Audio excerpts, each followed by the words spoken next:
I've had to leave the physical demonstrations today. I was engaged in a little addition to one of my plastic pendulum rods, Gary. They were plastic.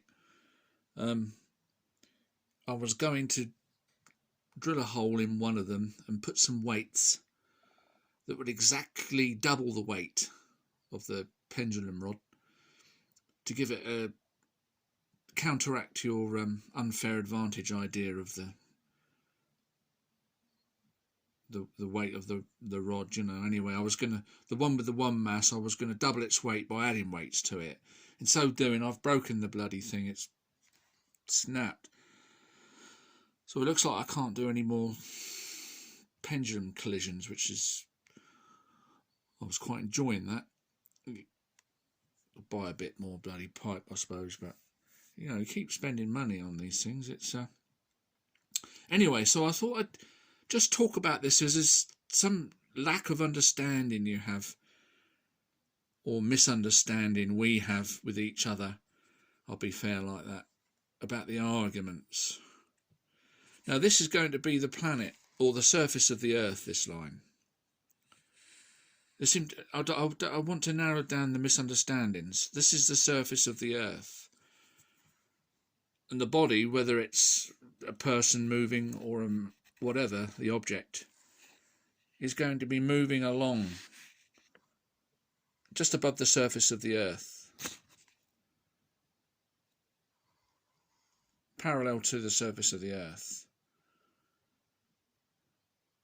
Okay? Having established that, if this is a rain cloud, this rain area is localized over this space, isn't it? This distance, which you can measure and put a figure to it. Now it's quite clear, the faster you move through it,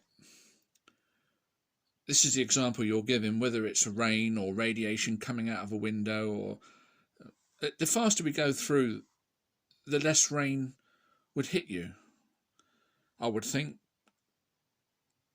I think we could agree on that. But this is not applicable. This is what I've been trying to say. This is not gravity, is it? I've represented gravity as towards the surface of the earth in honour of you, Gary. So this is constant as we move across the surface of the earth, the same as we did here. Don't confuse matters. We're staying at the same height. We're not going against gravity or with gravity, up or down. We're staying parallel to the surface of the earth.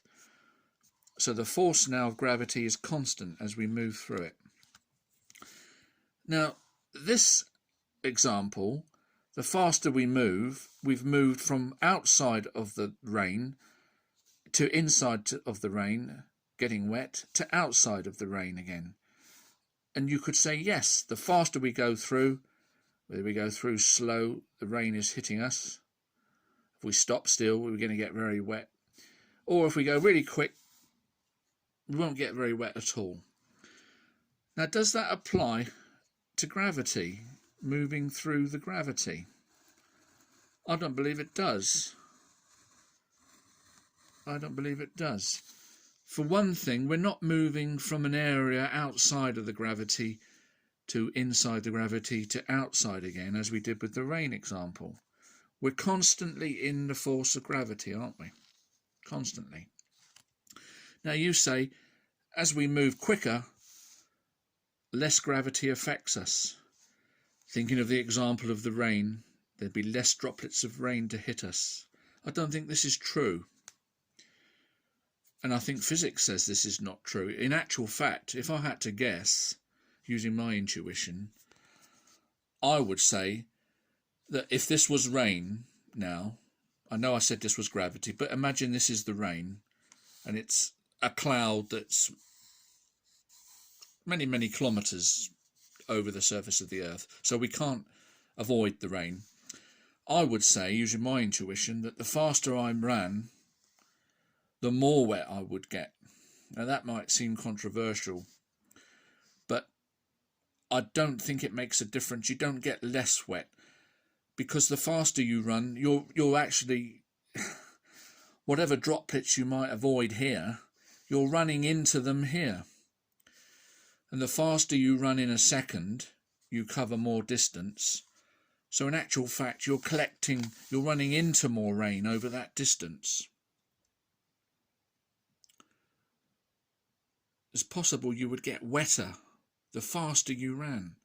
You'd be running into, the rain would become a vertical sheet, almost stopping in time, and you'd be running straight into it, face on, perpendicular to the rain. But anyway, it doesn't get less. You don't collect less by moving faster through it. The point is, this example of the shower cloud is wrong, because it's over a limited space where the gravity, as we move along the surface of the earth, is spread out continually.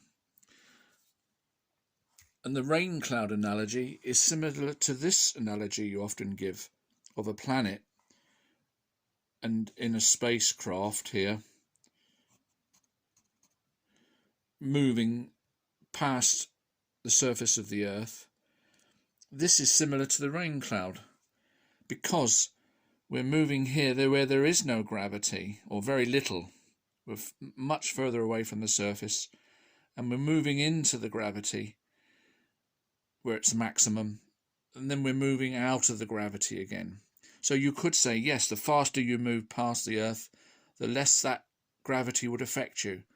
But as I say, that's not applicable to moving along the surface of the earth, parallel to the surface, because the gravity never gets weaker or stronger, does it? It's a uniform field. A uniform field, Gary.